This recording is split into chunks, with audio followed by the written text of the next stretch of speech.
Hey guys welcome back to my channel and welcome back to my another video. তো প্রথমেই জানাই সবাইকে শুভ সকাল। আমার সকালবেলা পুজো টুজো দেওয়া কমপ্লিট হয়ে গেছে। তারপর আমি মর্নিংয়ে যে স্কিন কেয়ারটা করে নিই সেটা করছিলাম। তারপর আমি গরম ভাত আর কলমি শাক ভাজা দিয়ে ছেলেকে ভাত খাইয়ে দিয়েছিলাম। তো তারপরে আমি এখানে চিকেনটা রান্না করব, একটু অন্যরকমভাবে করতে ইচ্ছা করছিল। সবসময় একরকম ভালো লাগে না, তাই না? তার জন্য আমি এখানে কিছুই না, নুন হলুদ একটু টক দই দিয়ে মাখিয়ে রেখে দিয়েছিলাম। তো তারপর চলে এসেছিলাম নিজের স্কিন কেয়ার করার জন্য। এই ভিডিওটা আমার শর্টসে দেওয়া আছে, তোমরা গিয়ে দেখে নিতে পারো। কিছুই না, একটা খুব সহজ পদ্ধতিতে ঘরোয়া উপায়ে একটা ফেস প্যাক বানিয়ে নিয়েছিলাম, যেটা মুখের গ্লোয়ের পাশাপাশি ট্যান রিমুভেরও প্রচুর হেল্প করে। এটার মধ্যে 1 চামচ টক দই দিয়েছিলাম, একটুখানি বেসন আর অল্প একটু হলুদ গুঁড়ো আর অল্প একটু গোলাপ জল ভালো করে মিক্স করে পুরো মুখে আমি অ্যাপ্লাই করে নিয়েছিলাম।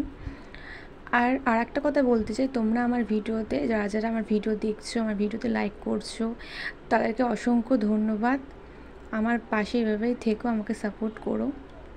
তো দেখো, মুখ 5 থেকে 10 মিনিট রাখার পর মুখটা আমি প্লেন জলে ধুয়ে এসেছিলাম, মুখটা কতটা ক্লিন লাগছে। আর তারপরে শুধু মুখে মাখলেই হবে, নিজের একটু খেতেও তো হবে না। তো ওই জন্য আমি টক দই নিয়ে বসে পড়েছিলাম। আমার মতো কে আছো যে টক দই চিনি ছাড়া খেতে পারো না, আমাকে কমেন্টে জানিও। এখানে কষা মাংস করতে করতে কষা মাংস আমি ছেলেকে তুলে দিয়েছিলাম, ওটাও ভীষণ প্রিয়। তারপরে আমি এখানে দেখো মাংসটা আমার ফাইনালি হয়ে গেছিলো। ফুল ভিডিও নেওয়াটা পসিবল হয়নি, কেন ভিডিওটা অনেকটা তাহলে বড় হয়ে যেত।